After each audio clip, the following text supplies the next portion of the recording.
Namaskar, I'm Ashok Vyas, and I'm so happy today. And that happiness is related to the presence of Hema ji and Hari ji, both doctors, love for Bharat, and how they felt like sharing or making people aware about Bharat Gyan in authentic manner.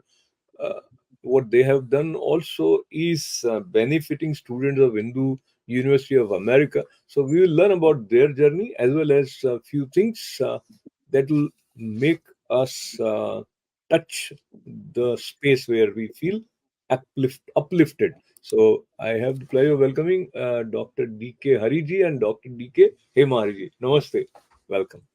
Namaste. Namaste. So Hari ka naam bhajo man mere. That is how we learn uh, from the Bharat Mata. Talk to me Sure. about your a little bit extra interest in the wealth that is offered by Bharat, which led you to form Bharat Gyan about 25 plus years ago. So we'll begin with Hemaji. Both of you were married less than 10 years of marriage, accomplished professionals. And what was it? Was there some, call it guru, some inner quest suddenly kindled to that intensity, Hemaji? Uh, Actually, it was more the need to showcase our land because we were traveling a lot world over in our respective professions. And we were just being amazed at how different lands, civilizations, they were showcasing their culture. They could stand and talk with pride about their culture. And they were showcasing it in such an interesting manner that, it was appealing to youngsters and people beyond their cultures also. It was very educational too. So we felt, India, we've got a wealth of information, such deep knowledge, and this was pre-Google days. So access, if you really wanted as a common youngster, if you wanted some information, you really couldn't get access to it. It was more like all research or very scholarly knowledge base was there. But for a common man to get access to this was difficult. So then we started compiling from a common perspective what to we just asked simple questions, and each question kept leading us. We would get the answer to that, but that answer would pose the next question. So we just kept holding on to the questions and we just skied along. So that's how the whole thing happened, and we just got pulled into it. See, the knowledge of the Indian civilization, Bharata civilization, as we rightly call it, has all come through the concept of questioning. That's very important. See, if the questioning process was not there, if Arjuna had not asked questions of Bhagavan Shri Krishna, you would not have got the Bhagavad Gita. The Upanishads, for example, if you look at it, is because of a Shishya questioning his guru. So there's a dialogue happening, the questions are being answered. The Veda or but questioning of the various Rishi and Maharishi of Prakriti nature and the answers they get from their questioning with nature is what we get down as Veda, with Vidya, wit, wisdom. So that's how the root of the word comes. So we get that. So this questioning spirit is very important. If you look at Gautama Siddhartha Buddha, he also mentions about a lot about questioning. All the Bharata civilization texts, the key component is to ask the right questions. And you're encouraged to ask questions right through. That's the beauty of it. That is what is that back and forth questioning and answering from a perspective of wanting to know is what creates the knowledge base of our civilization. Actually, if you see a lot of the Rasayana texts, other texts also questions between Shiva and Parvati are answering each other. It's common. That's how we see it right through the uh, many of the Puranic literature too. And the That's how. Shastras. And for us, actually, this experience has been more like an interaction with Bharat Mata herself. We used to throw the questions and she would give us some answers and take us on a, journey. Talking to you, this is the kind of feeling actually, since you asked what led you, who led you, it is more like a interaction, With the civilization. with Ma Bharati itself. Absolutely. And as Bharat word itself, our sages remind us, means that which is immersed in the knowledge. And then, of course, Absolutely. Yes, yes. Vidya, yeah, Vimuktaye. Uh, you mentioned about civilization and, of course, mentioned about Lord Shiva. I also recollect in Brahma Sutra, the first way is Athato Brahma Jigyasa. So that Jigyasa and the inquisitiveness or quest for knowledge is what Bharat is. But I'll digress slightly and then we'll come back to uh, specifics about sharing the knowledge rooted in Bharat.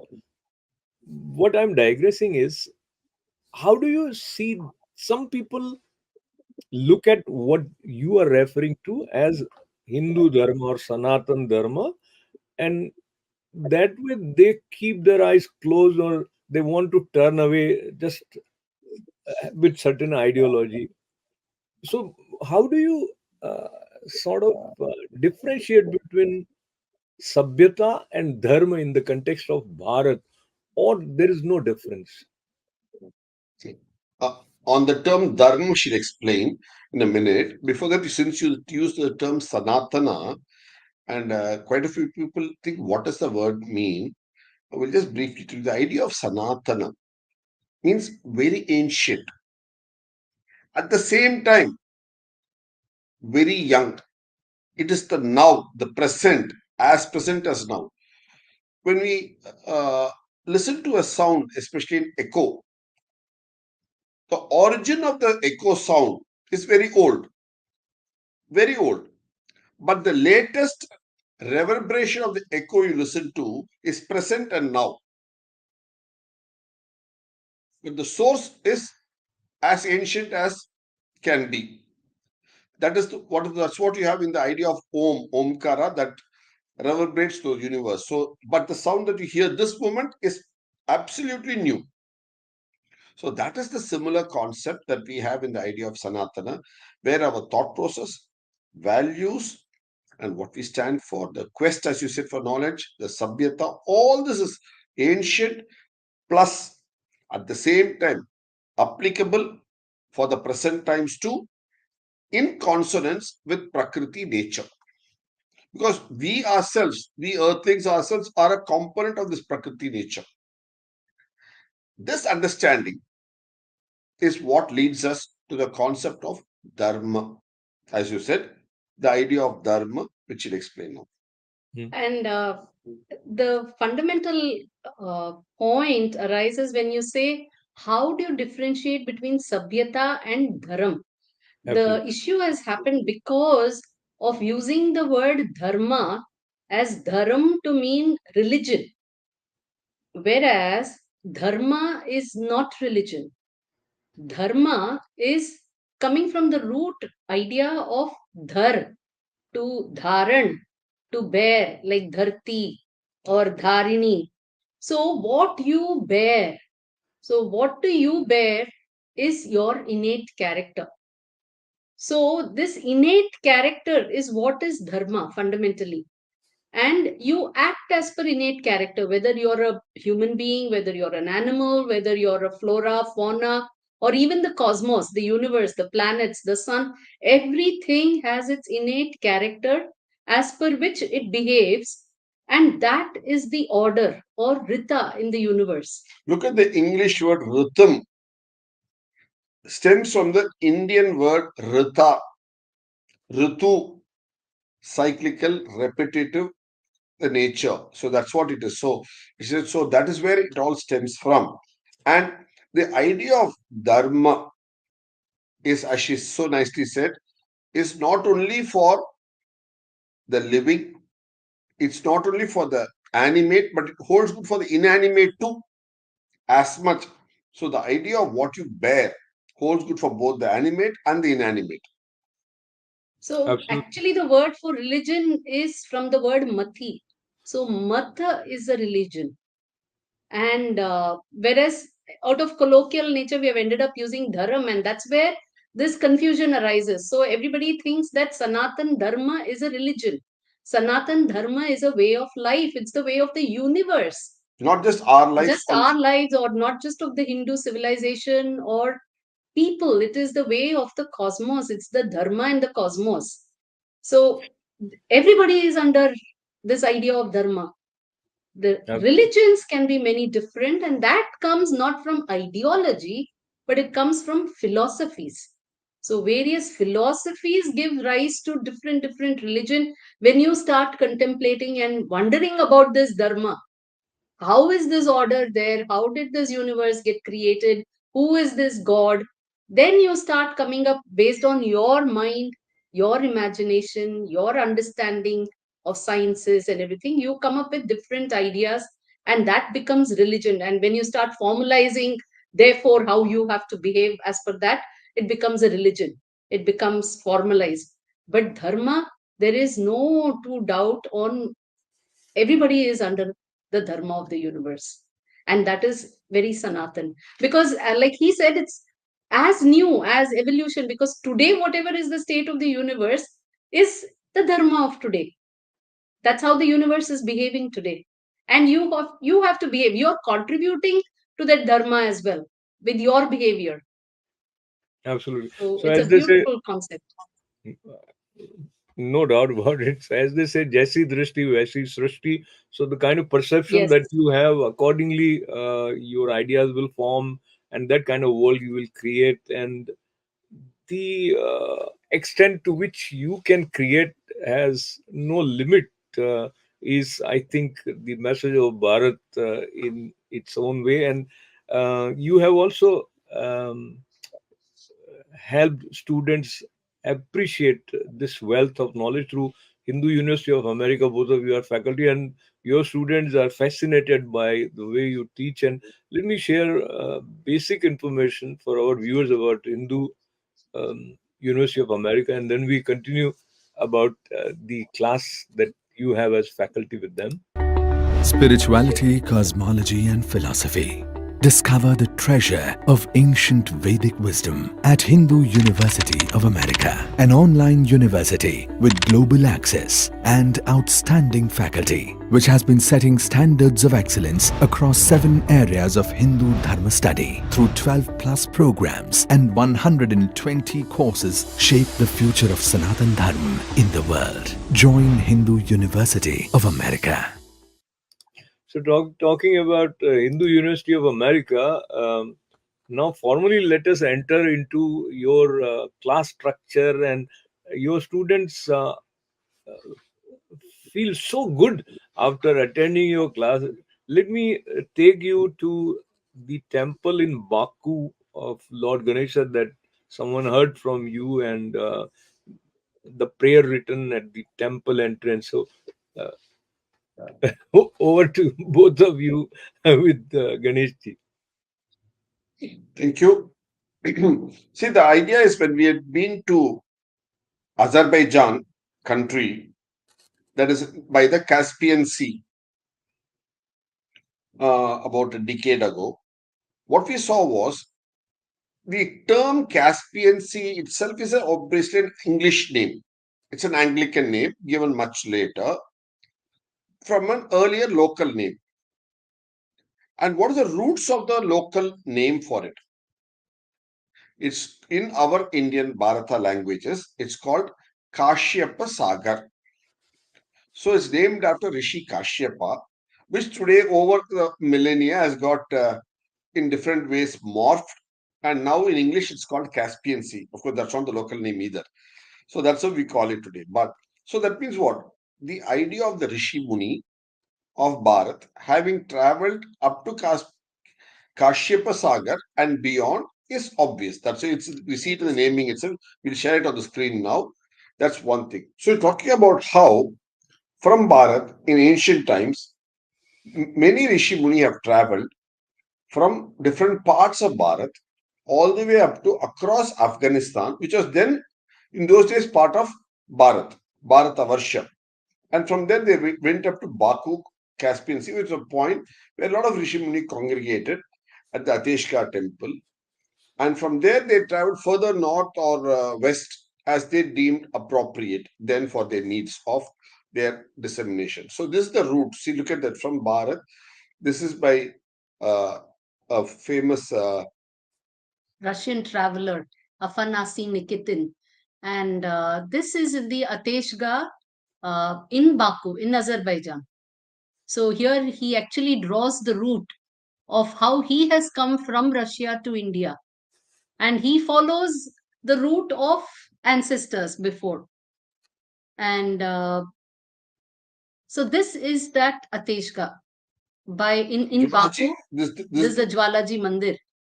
I mean, of course, it was renovated again in 1713. It is about 30 kilometers from Baku at a Surakhani village. So Khani meaning a mine and oil well. And here, you can see a Trishul on top, over here on top. And there is a fire, an eternal fire that's burning here continuously.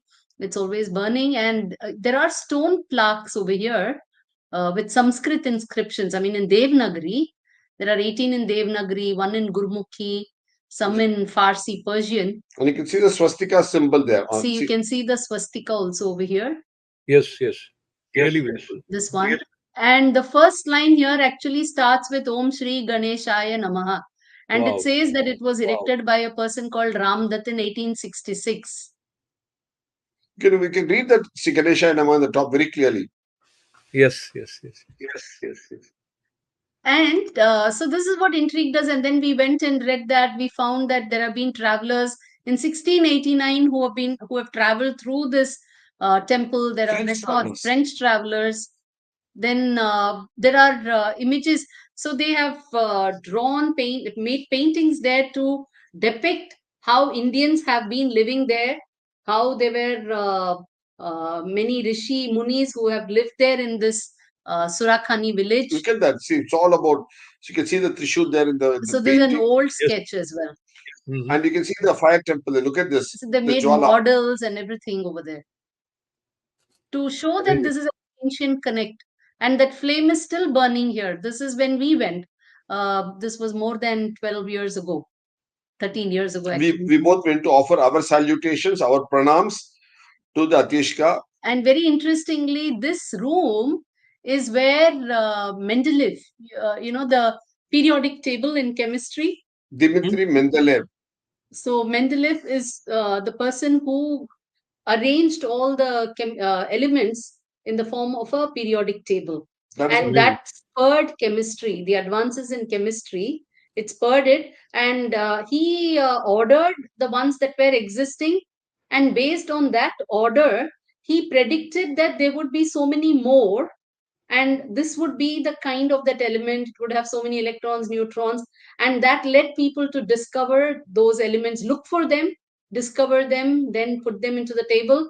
And many, many more came after that. I mean, that gave a order to the existence of elements in nature. So in modern chemistry, that's the foundation stone for modern chemistry. And what we actually found a beautiful connect here, which we have written in one of our books, Brand Bharat, Roots from India. We say that when Mendeleev came here, that was a time when there were a lot of the Indian priests who were staying here. And these people they used to chant Shiva Sutra. Oh, wow. Panini's Shiva Sutra. And that Shiva Sutra is all about giving an order to sounds of the language. Sounds in nature. I mean, how nature allows sounds to combine. Just the way your periodic table defines the rule with which, just the way the periodic table lays out the rule in nature. Elements don't behave as per periodic table. The periodic table is representing the rule in nature, saying how elements can combine. Similarly, Panini's Shiva Sutra, it lays out the rule in nature in which sounds can combine and form words. Therefore, so what is possible, what is not possible? This Shiva Sutra would have kind of given. See, Mendeleev was trying that time when he was actually staying here. He was in the midst of trying to figure out this particular order. Sequence. And his friend, incidentally, was also a professor. He was also teaching in Russia. He was a professor of Sanskrit.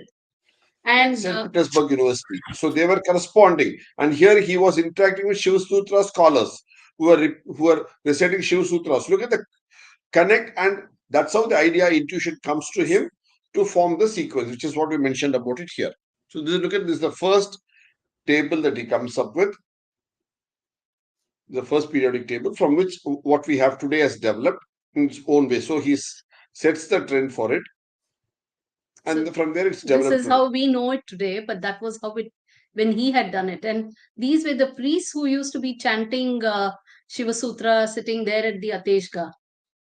So look at this here, 1862, 1870, 1886. He has visited this Ateshka here. It says Mendeleev, the great Russian scientist. So the people who all came and stayed in that room, in that fort, in Surakani.